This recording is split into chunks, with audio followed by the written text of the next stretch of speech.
Hello there. Welcome to Museum of America's Combat Helmets of the 20th Century. My name is Mannie Gentili. If you're a returning viewer, it's great to see you back. And if you're a brand new viewer, welcome. It's wonderful to have you here. Now, as the title implies, this video is about German helmets of World War I for beginners. I consider myself an experienced novice. I am not an expert. There are experts out there, but believe me, I'm not one of them. I'm just here to share some basics with you to help you out as you go along on your collecting journey.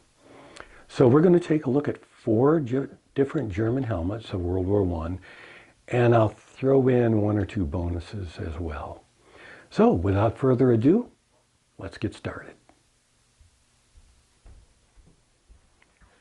I only have one reproduction helmet in the whole collection, and I bought it specifically for this video to answer what might be the most commonly asked question about World War I German helmets, and that is, what are these crazy lugs for on the side? What is the purpose of these?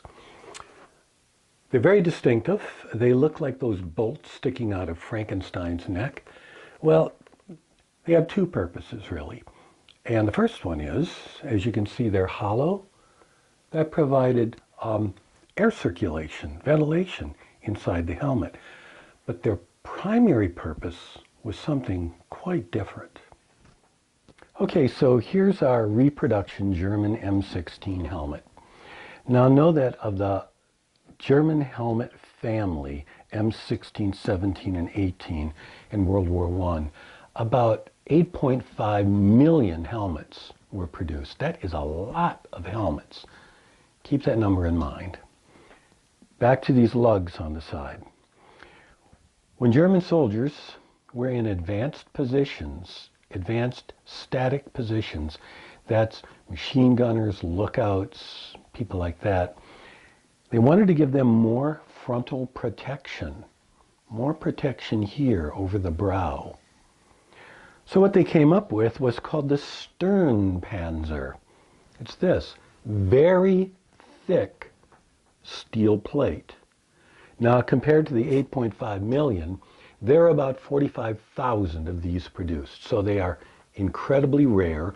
And again, I got this reproduction for this video. Now you notice they have these interesting slots in the sides. Those slots are designed, let's see if I can get it to work the first time. They're designed to there we go, to fit over these lugs and provide extra protection. Now there's a strap to hold it in place in the back. They fit over the lugs.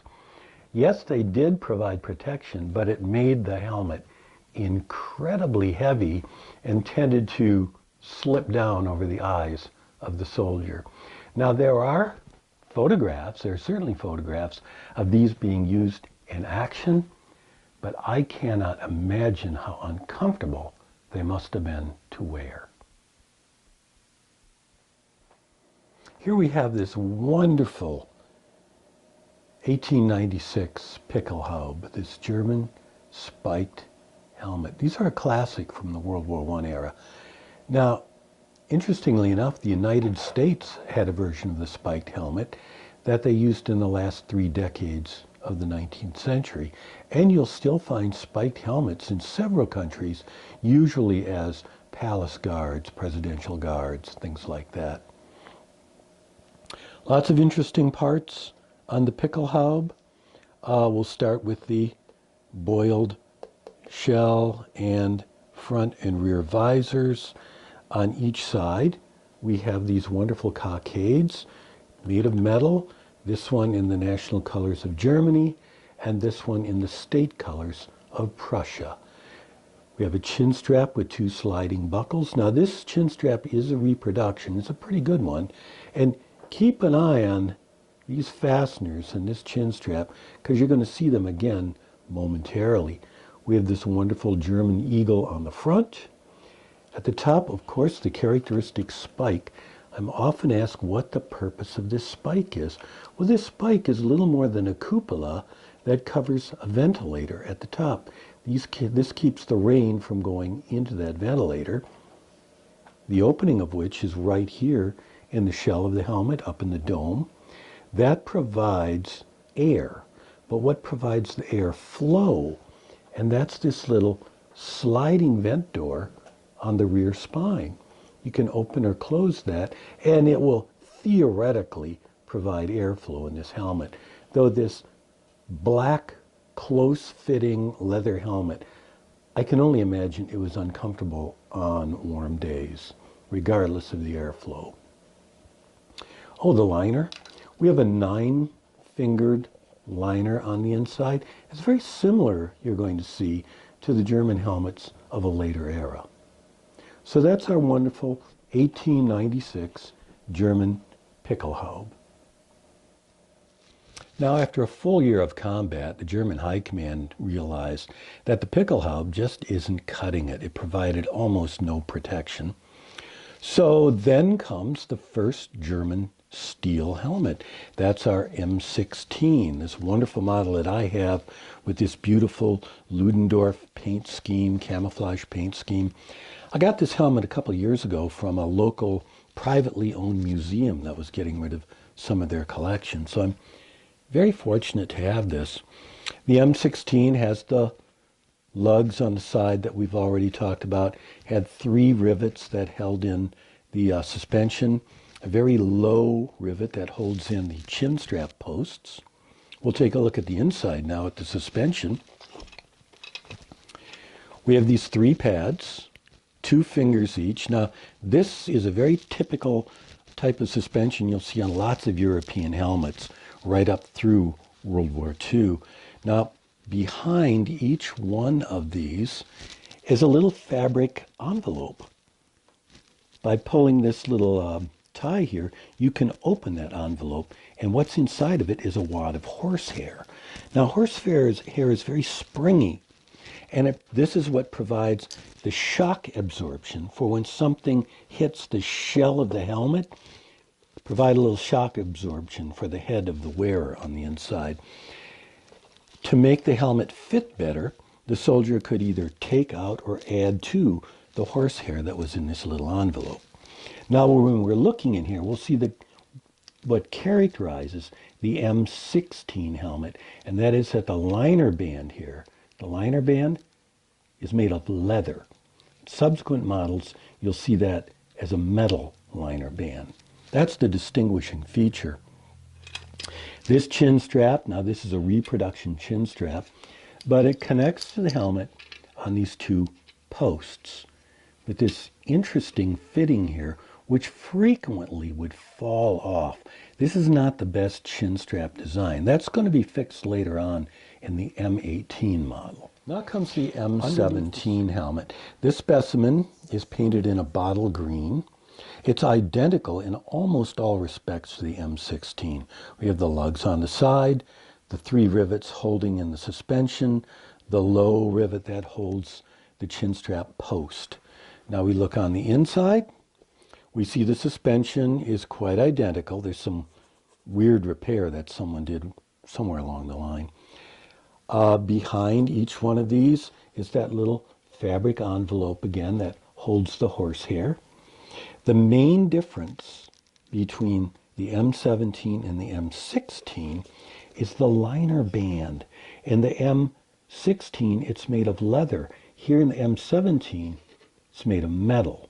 As leather's getting scarce as the war goes on, they start making the band out of metal. So that's our M17 German steel helmet. Let's march on in time, shall we? Now we come to the last in the line of German helmets of World War I, and this is the M18.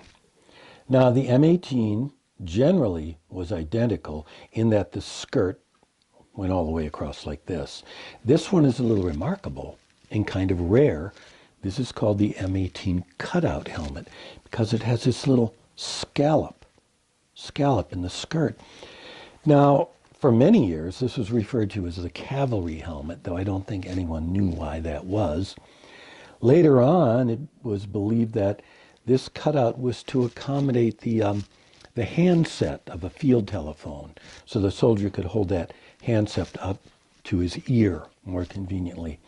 But now it's generally believed that this cutout is there simply to accommodate the hearing of the wearer, to facilitate better hearing on a noisy battlefield. I kind of go with that myself. Again, we got our lugs, we have our 3 rivets holding in the liner, but notice there's no rivet for the chin strap. That chin strap that so typically fell off. Finally, in the M18, that chin strap system was improved. There's no rivet because now the chin strap is connected directly to the liner band. Didn't fall off anymore. Really nice helmet, and I'm lucky to have it. We have this interesting emblem here. Now, the cool thing about this helmet is that it's a twofer. And as I've expressed in earlier videos, I love twofers. That is to say, a helmet that is served with more than one country. This is the insignia of the Army of Afghanistan. This helmet did double duty, first with the Germans and then following the war with Afghanistan. Afghanistan bought up lots and lots of surplus German and Austrian military materiel for their own army. As these helmets became obsolete in Afghanistan, they were stored away, generally in cool, dry caves. Well, then comes United States involvement in Afghanistan over the past 20 years or so. Those caves were discovered filled with helmets, some of which were the cutout version. Now, this helmet was found, along with a couple others, by a U.S. contractor in Afghanistan. He was doing work for the U.S. Army. He salvaged, I think 4 or 5 of these helmets before the cave was dynamited, which was the standard practice. The U.S. military would blow up these caves so that they couldn't be used as refuge by the enemy. He managed to pull out a few of these helmets. The cave was dynamited, and I am lucky enough to have gotten this one. Very happy to have it. The German M18, Afghani M18 for World War I and beyond. So that's our German helmets. Now I promised you a couple bonuses, and here they come.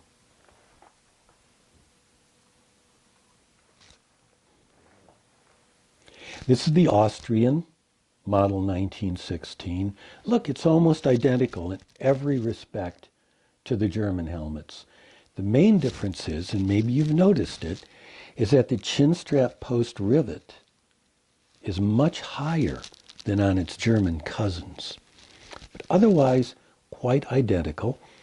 A few small differences, like I don't know if you can see it in the top here, but is stamped manufacturer's marks. I don't think you can see those particularly well. On the inside, we have, in this case, a fabric chin strap. And this time it is connected directly to the shell. There are no posts anymore. We have a metal liner band, as we did in the Model 17 and Model 18. But otherwise, in all other respects, it's quite identical to the German.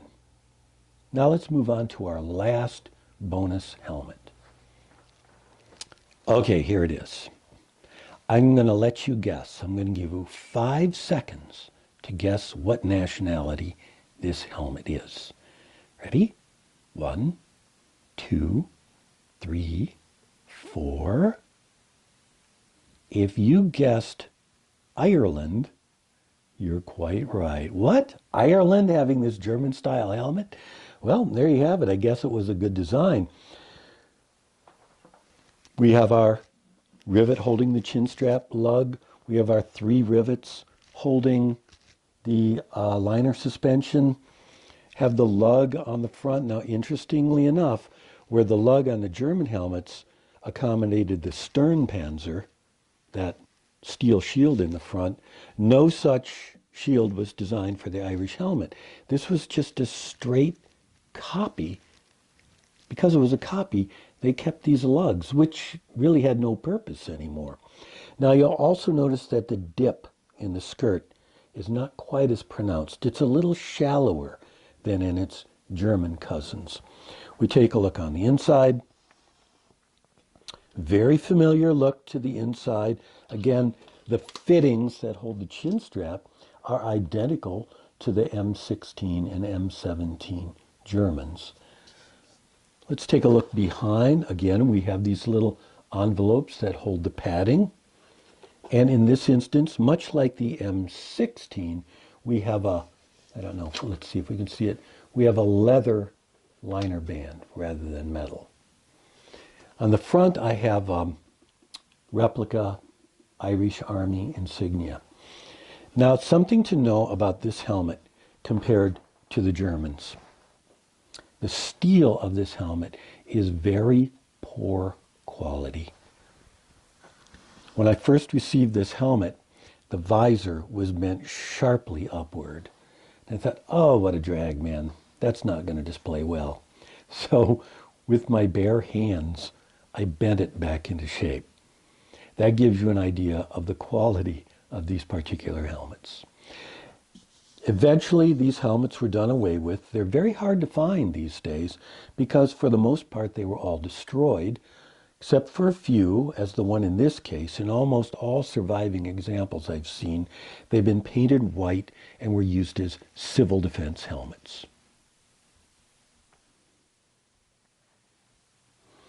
Now again, this is for beginners, and before you go out there and drop a lot of money on a World War I German helmet, I don't want you to do it simply based upon what I've told you here.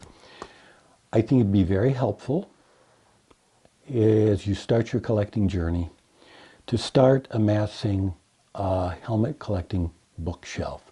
There are lots of good helmet books out there. Unfortunately, there are also a lot of really bad helmet books out there. And I characterize a bad helmet book as one that has no citations, no sources, no bibliography. When I get a helmet book, I go straight to the back, and if it has those elements, I'll buy it. If it doesn't, I'm very skeptical. So for your journey into starting World War I German helmets, for me the logical place to go is Oliver Locke's book. Let me see if I can pronounce his Stahlschutzhelm. This is a wonderful book. Lots and lots of information. He has a bibliography, copious pictures of all aspects of these helmets. This is a wonderful place to start. Book by Oliver Locke. It came out just a few years ago, and it is beautiful. It'd be really great. You'd be proud to have this on your helmet collecting bookshelf. Well, let's see. Spiked helmet, 16, 17, 18, 2 bonuses book. I think this wraps it up. I want to thank you for coming along. It is always a pleasure doing these videos for you. I hope you enjoy them. If I said something wrong, if I said something that was incorrect, please leave it down in the comments. That helps out everybody, including me. You can also go to the link right here. This is my helmet collecting blog, combathelmets.blogspot.com. And I have nothing more for you. I'll be putting out videos in the future. I'll keep rolling as long as I've got something to say, and as long as I think I have some information that I can share with my fellow beginners. So otherwise, here we are in late November of 2023. I want to wish you very happy holidays. I hope you find helmet-sized boxes under your Christmas tree. So until next time, this is Mannie Gentili, Combat Helmets of the 20th Century. Thanks for tuning in.